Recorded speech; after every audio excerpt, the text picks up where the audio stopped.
Bergen here, taking you on an insider's tour of San Xavier del Bac here in Tucson, Arizona.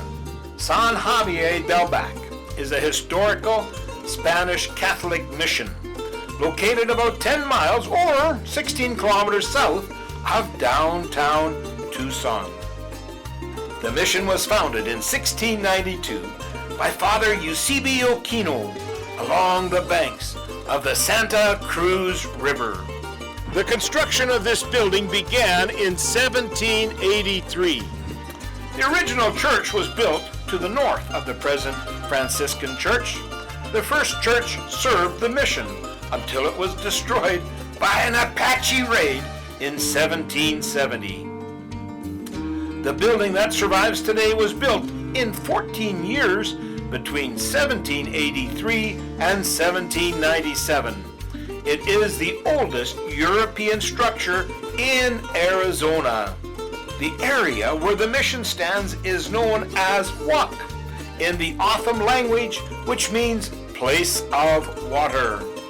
Along with several springs, the Santa Cruz River used to run year-round in this area and was critical to the community's survival. Now, the river only runs for part of the year. San Xavier has an elegant white stucco exterior, which gives it the nickname Paloma Blanca, white dove of the desert. The terracotta central facade features 4 female martyrs. On the upper left is Saint Barbara, the patron saint of firefighters and artillery personnel, who is invoked to protect against thunder and lightning. On the lower left is Saint Catherine of Alexandria, the patron saint of young women and female students. The Catalina Mountains are named for her. The upper right is Saint Cecilia, the patron saint of musicians, and you can see her tambourine. The lower right is Saint Lucy, the patron saint of the working poor. Unfortunately, 2 of the patron saints have been decapitated by vandalism, but as the facade is now undergoing conservation, we hope they will be repaired. One of the interesting things on the front of that building is there's a depiction of a cat and a mouse. The legend states that if that cat ever catches the mouse, the world will end. In 1980, they decided they were going to put a modern concrete stucco on the outside of the building. Well, then they discovered that was attracting moisture and it was damaging the building. So what's happening there now is they're removing that modern technology and they're going back to the old method of just the mudding process. Well, folks, sometimes old methods, old guys, it does work. When this was built in the 1700s, they used a fiber in the mudding on the outside of the building. Well, the fiber that they utilized came from this cactus, and it's called prickly pear. So they would use that integrated into the mud, and that's what lasted all of those years. The interesting portion of that is as they remove the concrete stuccoing from the building, they're going to go back to the old method of mudding, using this prickly pear cactus as a fiber in that mud. So it's going to be a brand new method using the old style. San Xavier has stood through several natural disasters. In 1887, an earthquake damaged the mission. 1939, lightning struck the West Tower.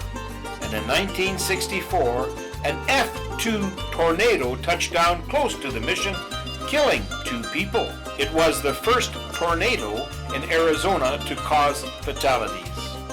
Visitors entering the massive carved mesquite wood doors are often struck both by the coolness of the interior and the bright colors of the paintings, carvings, and statues. The floor plan of the church resembles a Latin cross. If you look closely, you will see more than 180 angels in the interior. 2 octagonal towers, topped with belfries, stand at the front of the building. The east tower was left without a dome when it was completed in 1797 because the builders ran out of money. Even now, there are no plans to put a dome on that tower. The tower walls are 6 feet deep, and the main structure walls are 3 feet deep. This helps the building to stand against extreme weather and keeps it very cool in the summer. It's fascinating when you know how hot it is outside, and it's so cool here within this building.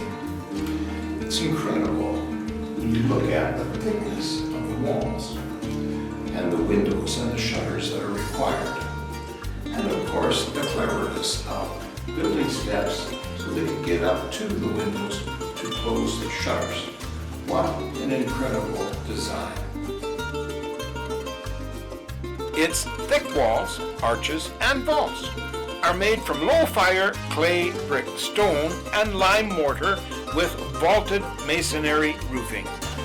In the early days, this was constructed with sun-dried adobe bricks. And they used a sand and a mortar base in between. But the secret to the survival of this entire construction, this building, was the cactus known as the prickly pear. And the juice of it was like magic, and it was a preservative. It's the only thing that allowed this to stand for the hundreds of years that we see it here today. Folks, stay safe, be well, and I'll see you in the chapel.